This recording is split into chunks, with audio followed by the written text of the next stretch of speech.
Bonjour à tous les amis gamers, bienvenue sur la chaîne GameStar TV, c'est Spider qui vous parle. Aujourd'hui, nous allons faire un débat sur l'utilité d'aller en vide-grenier notamment. Il y a beaucoup de débats sur le fait de est-ce que c'est bien d'aller en vide-grenier le matin. Moi je ferai un bilan de cette année par exemple 2024 où j'ai fait beaucoup de vide-grenier de pratiquement à mai à aujourd'hui en 2024. Donc j'ai une petite expérience depuis des années maintenant que je peux vous faire partager aujourd'hui avec un débat constructif et intéressant. Donc aujourd'hui, on va parler de ces vide-greniers. Quel est l'intérêt de faire des vide-greniers en 2024, en fin 2024 et l'année prochaine en 2025? Tout simplement, quand on arrive, on part en vide-grenier, on a envie de découvrir un trésor, une pépite, et avoir une joie intense qui nous procure tout simplement quand on va sur un stand d'un exposant, on trouve une pépite, quelque chose qui nous intéresse ou un truc qui nous donne une joie extrême car on voit un objet qu'on ne voit pas régulièrement. Et ça, c'est l'objectif numéro un d'un vide-grenier. Moi, j'ai des sensations des fois quand je vais chercher des jeux vidéo, des JV en vide-grenier, une intense émotion quand je vois un jeu. Donc après, bien sûr, il y a l'intérêt du prix, etc. Et la qualité du jeu aussi également. Mais quand on trouve un JV, on est heureux. Donc moi, je vais particulièrement parler de jeux vidéo. Mais c'est vrai que quand on trouve un jeu vidéo qu'on avait lors de mon enfance, j'en ai trouvé beaucoup dans les années précédentes et même cette année. Quand on trouve un jeu vidéo de rétro, notamment de la NES, de la Super Nintendo, en boîte, ou également de la PS1, PS2, PS3, en rétro, on est heureux de trouver un jeu qu'on avait lors de notre enfance, qu'on n'avait plus du tout, donc qu'on n'avait plus vu ou plus joué. Et ça, c'est la joie de retrouver une joie de notre enfance, en fait, tout simplement. Et ça, chaque chineur ou chaque collectionneur a une sensation de bien-être et de bienveillance quand on trouve un jeu d'une qualité et qu'on retrouve notre enfance. Et ça, c'est ça qui est l'intérêt de faire des vide-greniers déjà. Une joie et de trouver un trésor, une pépite de notre enfance ou un jeu qu'on aurait voulu avoir plus jeune dans le rétro qu'on trouve en vide-grenier. Ensuite, deuxième argument que je vais vous exposer notamment, ça c'est très important, c'est commencer à collectionner avec peu de moyens. Donc ça c'est sûr que si vous voulez commencer une collection en 2024 ou en 2025, il faut commencer par les vide-greniers, tout simplement. Si on n'a pas beaucoup de budget et si on veut commencer une belle collection, il faut aller en vide-grenier pour compléter déjà, pour commencer sa collection, tout simplement. C'est là qu'on trouve des petits prix et on complète une collection déjà petit à petit. Après, tout dépend des collectionneurs, bien sûr. Si vous êtes un collectionneur de multi-supports, notamment de la NES à la Xbox en passant par la PlayStation, ça c'est multi-support, donc vous avez envie de tout acheter, même les jeux le plus mauvais, vous l'achetez, de qualité aussi également. Après, d'autres collectionneurs, et ça c'est un débat que vous aurez entre vous, ça c'est votre intérêt et votre passion en fait, tout simplement. Il y en a qui vont privilégier la qualité à tout simplement la quantité, tout simplement. Donc moi, ce que je préconise, moi personnellement actuellement, c'est d'acheter de la quantité. C'est-à-dire que ça peut être des jeux un peu moins bien, comme des jeux de très bonne qualité. Et je fais un mix de tout ça et je mélange tout. Après, c'est vrai que peut-être dans le temps, moi personnellement, c'est mon avis personnel de collectionneur, je me séparais peut-être de quelques supports, notamment des jeux qui ne m'intéressent pas, ou des supports où j'ai moins d'affect, par exemple. Par exemple, moi, pour exemple, peut-être comme vous, j'ai moins d'affect pour la Xbox. D'autres en auront, mais moi, j'ai moins d'affect pour la Xbox, tout simplement. De la première génération à la Xbox S ou X, tout simplement. Donc moi, j'ai moins d'affect avec cette console. Donc peut-être qu'à l'avenir, j'ai toutes les consoles, les 4 consoles en boîte, notamment de Xbox, mais peut-être qu'à l'avenir, je vendrai peut-être cette collection si elle ne me plaît plus et si elle ne m'intéresse plus pour peut-être compléter celle que j'ai derrière moi, c'est-à-dire la Sega Master System ou la PS5 à l'avenir ou la PS4 pour avoir un peu plus de jeux, tout simplement, ou la PS3 qui est en dessous ou la GameCube, tout simplement, qui sont des consoles un petit peu de cœur. Donc voilà, chaque collectionneur a envie de faire sa propre collection. Et ça, je le comprends et je le conçois tout à fait. Intelligemment, il faut être très intelligent quand on commence une collection. En vide-grenier, c'est parfait pour commencer, comme je vous ai dit. Donc, avec un petit budget en plus, puisqu'on trouve des jeux, des fois, entre 1 et 5 euros, voire 10 euros si c'est des jeux de qualité, voire un peu plus si c'est du rétro, qui passe à 20, 30 euros, voire on trouve des pépites. Donc voilà. Ensuite, troisième argument pour faire les vide-greniers, notamment, c'est le lien social. C'est vrai que quand on est derrière un portable pour commander sur Vinted, eBay ou Marketplace sur Facebook, notamment, on n'a pas de lien social. On se débrouille tout seul, on le fait soi-même, on n'a pas besoin de personne en fait au final. Mais le troisième argument, c'est d'aller faire les vide-greniers et de découvrir les gens et de discuter avec les gens, les exposants, et de connaître l'histoire du jeu également. Si on trouve un jeu vidéo par exemple de NES, on aime bien de savoir d'où il provient. Est-ce que c'était aux parents? Est-ce que c'était la famille? Est-ce qu'il était en grenier depuis des années, etc. C'est de connaître et avoir du lien social, de relationnel avec les gens. Et ça, c'est très important. Moi, je dis que ce troisième argument est très important.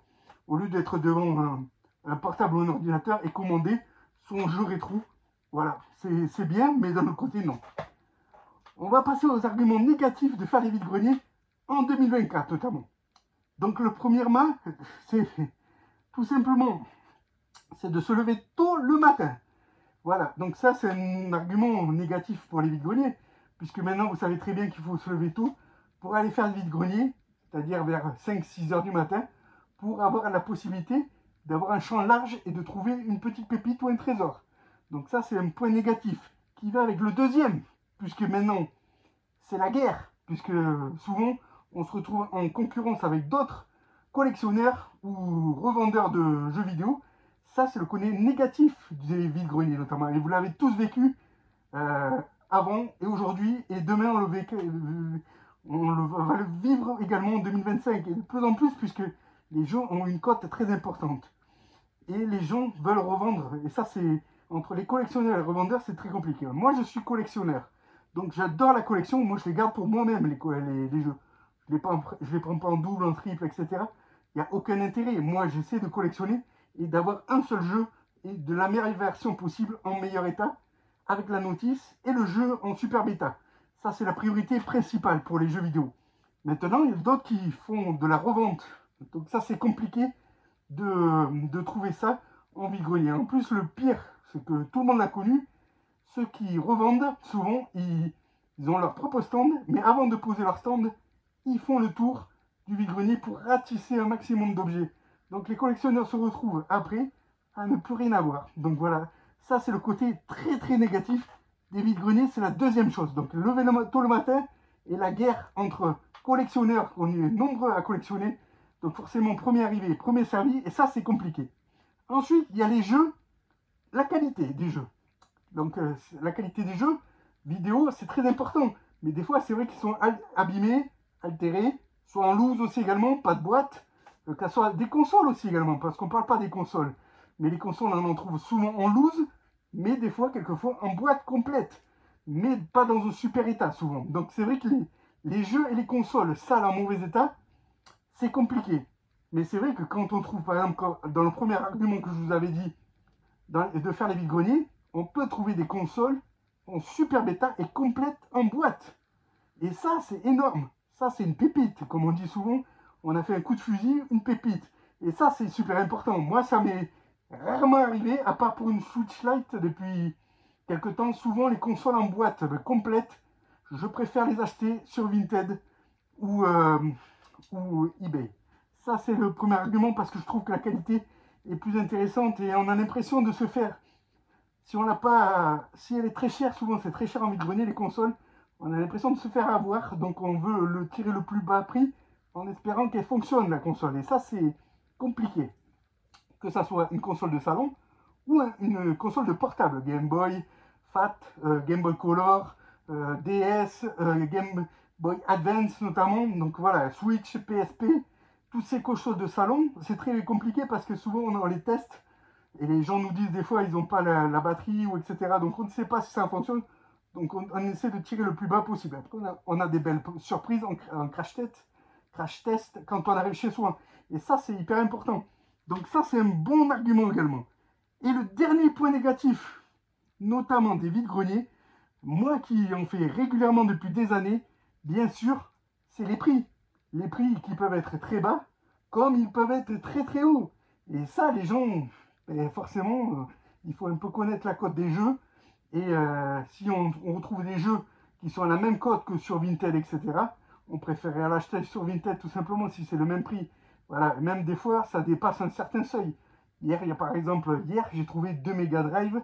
Il les vendait 100 € la Mega Drive. Est-ce que c'est cher? Est-ce que c'est pas cher? En loose en plus. Donc 100 € avec quelques jeux. Donc moi, je trouvais que ça fait un petit peu cher. Mais bon, après, il faut arriver aussi avec de la caillasse, du frousse, des pépettes, des pesetas. Si on vient pas avec de l'argent maintenant en vide-grenier, c'est très compliqué. Même si on peut s'en tirer des fois pour pas cher, des fois on est obligé de sortir les billets du portefeuille pour acheter ne serait-ce que du rétro. Et ça, il faut des fois, moi je me pose la question, combien j'emmène des fois lors des vide-greniers? Même s'il existe maintenant des fonctions qu'on peut payer en PayPal ou autres, Paylib, etc.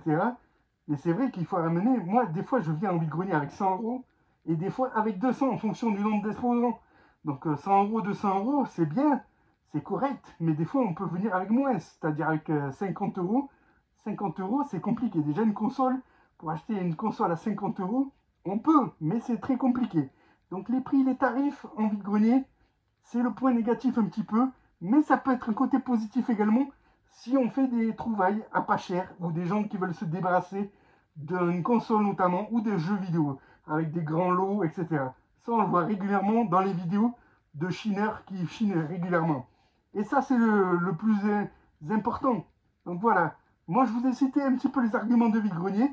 Moi, je suis un collectionneur multi-support. Je collectionne la qualité et la quantité. Au dépend, j'ai vu beaucoup de vidéos récemment de youtubeurs, notamment Lafouine, pour ne pas citer que lui. Lafouine, vous comprendrez qui c'est. Il n'aime pas les vide-greniers, il préfère acheter en easy cash ou ne plus faire les vide-greniers. Mais il y a un argument important dans les vide-greniers. Quand on commence une collection, vaut mieux commencer par les vide-greniers. Quand on est un gros collectionneur comme moi maintenant, qui commence à avoir beaucoup de jeux, il vaut mieux acheter sur les plateformes internet, c'est-à-dire Easy Cash, Vinted, etc. Parce qu'on ne retrouve pas les jeux qui nous manquent. Parce qu'en vide-grenier, on peut en trouver, mais c'est très rare. Donc, et c'est aléatoire. Donc à un moment donné, quand on commence une collection, je vous conseille tous d'aller d'abord dans les vide-greniers pendant 1, 2, 3 ans pour compléter déjà sa collection. Et par la suite, vous passez à Vinted, eBay et Marketplace pour compléter votre collection pour des jeux que vous ne trouverez jamais en vide-grenier ou des consoles tout simplement.